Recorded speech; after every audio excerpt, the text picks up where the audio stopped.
여러분 안녕하십니까? 공무원연금공단 서울지부 연금수급자를 위한 득이 되는 연금 관련 동영상 진행을 맡은 이선희입니다. 여러분 만나 뵙게 돼서 대단히 반갑습니다. 서울지부에서는 연금 업무 수행 중에서 연금수급자분들이 잘못 이해하고 계신 내용을 중심으로 10월부터 12월까지 월 2회 연금수급자분들을 위해서 온라인 연금 동영상을 제공을 하고 있는데요. 오늘은 그 두 번째 시간으로 분할 연금 시 분할 비율에 대해서 자세히 설명해 드리겠습니다. 분할 연금은 배우자의 정신적, 물질적 기여를 인정하고 그 기여분을 분할 지급함으로써 이혼한 배우자의 안정적인 노후 생활을 보장하기 위한 제도로 공단은 2016년 1월 1일부터 시행하고 있으므로 2016년 1월 1일 이후 이혼한 사람에 대해서 청구할 수 있습니다. 공무원연금법상 이혼 시 퇴직연금의 분할 비율은 퇴직연금 중 공무원 재직기간 내에 혼인기간에 해당하는 연금을 균등 분할해서 지급하게 됩니다.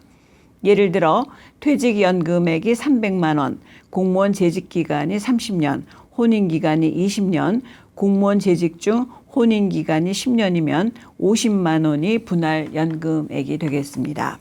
원칙으로 공무원연금법상 이혼 시 퇴직연금의 분할 비율은 퇴직연금 중 공무원 재직기간 내 혼인기간에 해당하는 연금을 균등 분할해서 지급하게 되지만 만약 법원 판결이 있거나 당사자 간의 합의가 있을 경우 법원 판결 또는 당사자 간 합의대로 분할 연금을 지급하게 됩니다.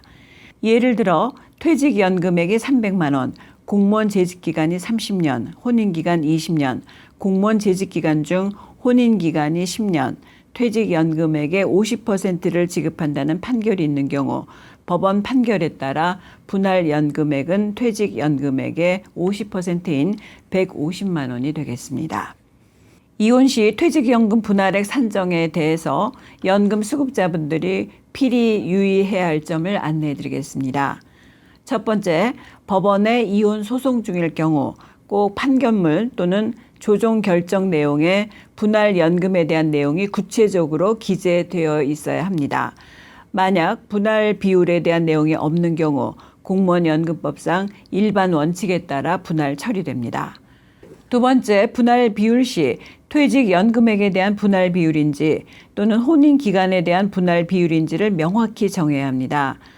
간혹 소송 중 혼인기간에 대한 비율로 알았는데 퇴직연금액 비율로 판결문에 기재되어 있는 경우가 발생해서 연금 수급자분들이 손해를 보는 경우가 있으니 꼭 분할 비율 결정 시 퇴직연금액의 분할 비율인지 아닌지 또 혼인기간의 분할 비율인지를 명확히 정하시기 바랍니다.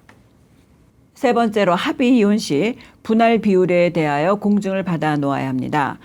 당사자 간 각서는 법률적으로 다툼의 소지가 있어서 공단 분할연금 심사 시 인정되지 않습니다.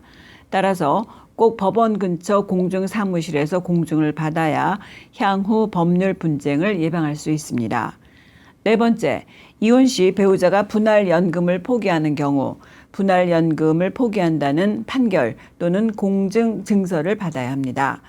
혹시 당사자 간 합의에 의한 경우 배우자와 함께 공단을 방문해서 조정 합의서를 작성해야 합니다. 지금까지 이혼 시 퇴직연금 분할에 대해서 자세히 알아봤습니다. 여러분들에게 많은 도움이 되셨는지요? 혹시 궁금하신 내용이 있으시면 공단 콜센터 1588-4321이나 또는 서울지부로 문의를 하시면 자세히 안내해 드리겠습니다. 마지막까지 시청해 주신 여러분께 감사의 말씀 드립니다. 다음 시간에 만날 때까지 여러분 안녕히 계십시오. 지금까지 기술의 강희순 그리고 진행의 이선희였습니다.